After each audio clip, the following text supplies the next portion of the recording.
Hey folks, today I'm going to be looking at a couple of underwater spotlights from Leton Power, the Submariner 26S and the Tynny 13S. Let's see what they can do.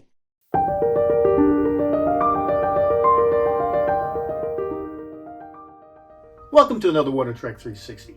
Recently I've been checking out new spotlights for wreck and night diving. I bought two Leton Power lights on Amazon, the Leton Submariner 26S and the Tynny 13SE.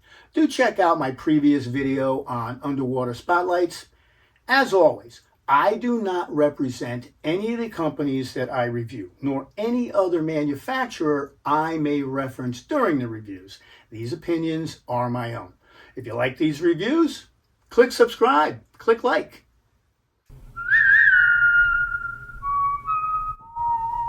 This is not a one versus the other comparison. Just by looking at these lights, you will see that they have different uses.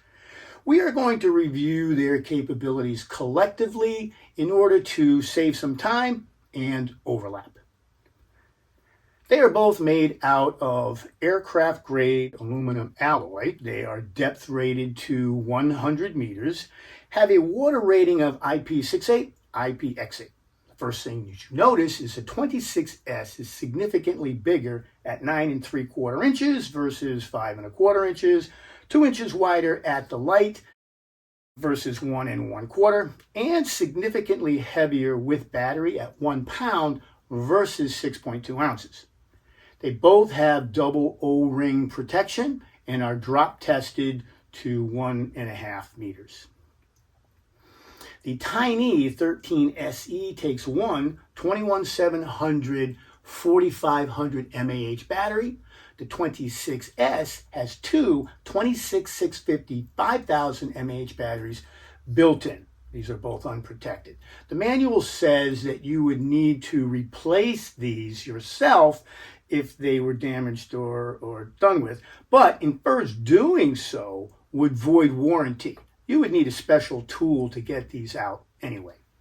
The 26S charges relatively fast through this in about 3 hours through this Type-C cable port inside the light.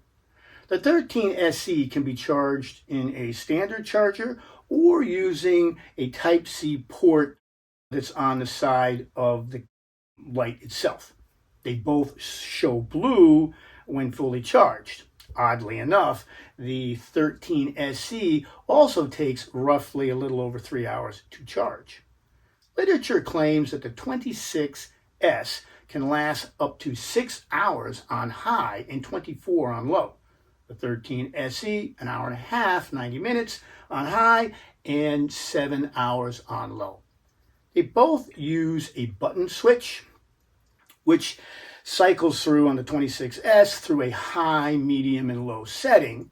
These have corresponding lumen of 5,000, 3,000, and 1,500. It also has a slow flash at 3,000 lumen and a quick SOS flash at 5,000 lumen. The 13SE cycles through a max, a high, a medium, and low setting with corresponding lumen of 2,200, 1,500, 800, and 300. It too has flash and an SOS quick flash mode. Both claim a Kelvin of roughly 5,500. The 26S claims a CRI of 90, whereas the 13SE doesn't list one. Not that you'd use either one of these for video. The 26S has a heat dissipation sensor, so it can be used on land. The 13SE doesn't mention battery protection, but it never really gets hot enough that it too can't be used on land. They both have a tight 8-degree beam angle. The 26S has an overall spread of about 60 degrees and the 13SE about 80 degrees. Both have remaining battery power indicator on the switch. 26S is either blue or red if the battery is considered low. The light then itself will flash when extremely low. The 13SE is blue if it's over 30%, and then red, and then finally red flashing if under 5%. As for accessories, the 26S comes with a storage box, no carry case, has a lanyard, Type-C charging cable, some O-ring grease, spare O-rings, and a manual. The 13S does have a carry case, this wrist strap, lanyard, Type-C cable, and this little tiny coin for screwing on and off the charging port, and a manual, if I didn't mention that. Let's look at my water test. First, sink tests. The 13SE consistently went red about 22 to 23 minutes, and then dimmed again between 54 and 55 minutes when it started flashing red. Then shut off consistently around 61 to 62 minutes. Now don't do this with your lights to protect the batteries, but I turned it back on and it ran for another 2.5 minutes before shutting off completely. The 26S, on the other hand, in one test, stayed blue for 232 minutes, 8 minutes short of 4 hours. It ran for another 50 minutes on red before the light itself started flashing intermittently, finally shutting off about 2 minutes later. Again, wanting to test the circuitry, I turned it on again. It ran for about 12 minutes, started then the same flashing pattern before shutting off completely. In the pool, you can see that the spot beams for both are pretty tight. Clearly the beam on the 26S is more well defined, and with the difference in lumen creates an extra punch for the 26S.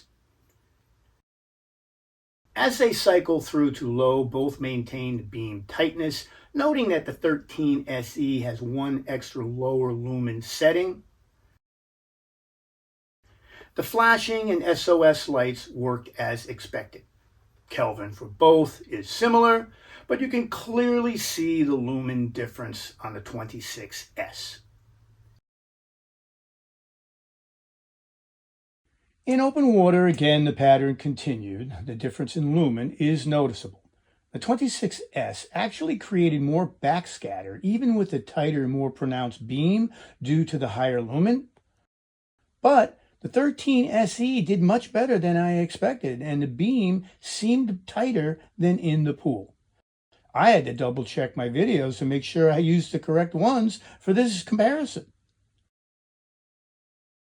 Long Island Sound is a tough place for lights due to the low visibility. Both of these lights did really well.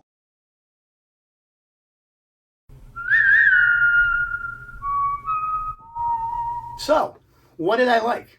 They're both depth rated to 100 meter, both have a solid feel, and are both under $100. I paid $60 for the 26S and $90 for the 13SE. I normally wear mine on a helmet and use them in pairs. The extra size and weight of the 26S was a bit of a downside. That said, the 13SE really didn't fit well on my helmet, and the lanyard opening is really too small to thread my normal stay keepers onto the helmet. The 13SE has this wrist strap, but it is clumsy, and you need a lanyard anyway to prevent it from slipping out.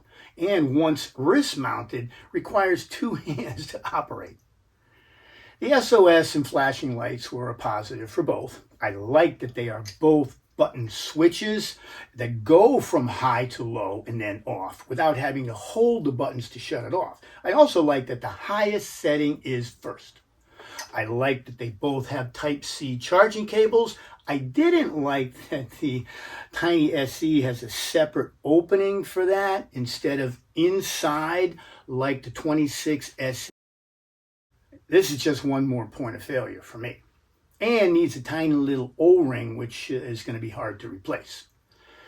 Batteries. I didn't like that the 26S batteries are not swappable. I have this thing about battery runtime versus charge time ratios. Most lights are generally a 1-to-1 or pretty close. If it runs for 2 to 3 hours, it'll take 2 or 3 hours to charge. The 13SE did not last as long as the specs indicated. It couldn't even get close to the 90 minutes. And it only stayed blue for 23 minutes, yet takes 3+ hours to charge. The 26S, on the other hand, ran close to 5 hours and stayed blue for 4 hours. That was pretty impressive, especially with the super tight beam, and charges in just about 3 hours. Now that's a win. So, overall, for me, the 13SE is basically a backup light that I would hang on my BC with, so it gets an okay, especially for the price. The 26S, on the other hand, while it is bigger than what I normally use, it's really not that bad. The tight, super tight beam, the long runtime, and the $60 price is really hard to beat. This one stays in my toolbox and gets a full thumbs up. So that's my take. Let me know what you think. I have other lights out there I'll be reviewing shortly, so watch for them. And as always, my friends, stay safe while you dive, and remember, go explore, get wet,